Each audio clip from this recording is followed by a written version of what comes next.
Hello Crafty friends, I'm Lien from Studio Kato and I'm so happy to be back on the Crafty Meraki YouTube channel today. Today I have a fun way to spice up your stencils. I do this all the time, it's super quick to do. You don't have to be able to draw at all, just some doodling, and all you need is a stencil, some inks, and a gel pen or a fine liner, anything like that. So I am going to just adhere my panel down onto my blending mat, which is simply a laminated sheet of white cardstock. I'm going to adhere my stencil down as well. I'm using painter's tape for that because I'm not worried about pulling up the paper. This is very bad painter's tape, so it does pull up the paper. You can see I am using my purple painter's tape, which is lower tack, whenever it actually touches my paper panel. So I'm masking off a couple of the balloons and then I am going to start my ink blending. I am going to ink blend all of the balloons that aren't masked off right now in gray, a very light gray. This is Misty Coast by Pinkfresh Studio. The Pinkfresh Studio inks are available at Crafty Meraki, so yay for that. They're amazing inks, and I love the ink cubes, especially because you don't need much storage space for them. It's just perfect. I am then going to add a ton of color to the balloons I had masked off earlier. You can see I've moved that painter's tape, so I am masking off the gray balloons now. And I'm using some green, some teal, and some blues from Pinkfresh Studio to blend those out. This blending brush was very wet. I recently cleaned my blending brushes, so it's not blending very well. So yeah, I did what I could to fix it. I think in the end it looks fine because I blended a darker color on top of it, but it wasn't perfect, the blending, and that's why. If you're having trouble blending with blending brushes, usually your brush is either too saturated with ink and you should clean it, or you've just cleaned it and it wasn't dry yet. Now I'm taking a paint marker. This is just a Posca white paint marker, so this is basically acrylic paint in a pen. And that makes the coverage amazing. It always writes. I have never had trouble with this, as I've had with some gel pens, but you can absolutely use a gel pen. I am just doodling on the balloons to give them a scribbled, I don't want to say outline because it's obviously not an outline, but just add some detail to it.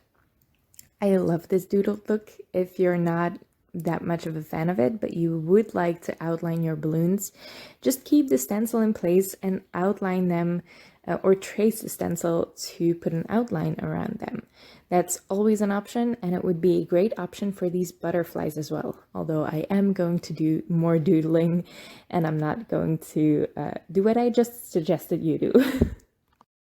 I'm going to the other end of the color spectrum for these butterflies using some warmer tones. I'm using Sweet Mustard, Clementine, and my favorite pink ever. This is the Raspberry Bliss from Pinkfresh Studio. It's a very, very punchy pink and I love it. So you can see my blending was a little bit more random here. I love that because the butterflies aren't really a strict pattern either. So I am just doodling on some shapes on the butterflies. I'm making them a little bit more intricate than you would get if you just outlined the stencil. But overall, I am very quick about this. I spent, I think, 5 minutes doodling on this one. I spent 1 minute doodling on the balloons. So you make this as intricate as you want.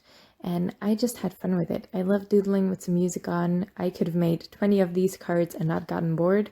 So I definitely love this to just get a different look out of your stenciled backgrounds. That thanks is the sentiment I plan on putting on the card, and you can see I held it in place for a second to see if I like the way the doodle butterflies look around it, or if I needed more doodle butterflies, just to check if I like the way my butterflies looked. I'm gluing that panel onto a top folding portrait card, and then I can put my sentiment together. So I did cut, so this sentiment is already 3 layers of paper thick. I didn't pop out the inside sentiment from the shadow layer. This is from Crafty Meraki, the layered things sentiment. And I did die cut another piece from holographic cardstock, and then I die cut the second shadow layer out of vellum. So I'm adhering that on. And then I have one more piece that is, again, 3 sentiments or 3 layers thick. So I am gluing that to the back of it. And this is a great way to prop up your vellum. You can work with foam tape, of course, but if you have a die cut, I always prefer using stacked die cuts. This way the vellum floats up a bit. And if you have very, very thin vellum, this is a great way to make it a little bit less transparent. For my second card, I am doing a die cut inlay technique. Now, if you die cut the sentiment from your background, you can see that there are a couple of pieces that are quite flimsy from the background. So they're not part of the sentiment, they are part of the negative space.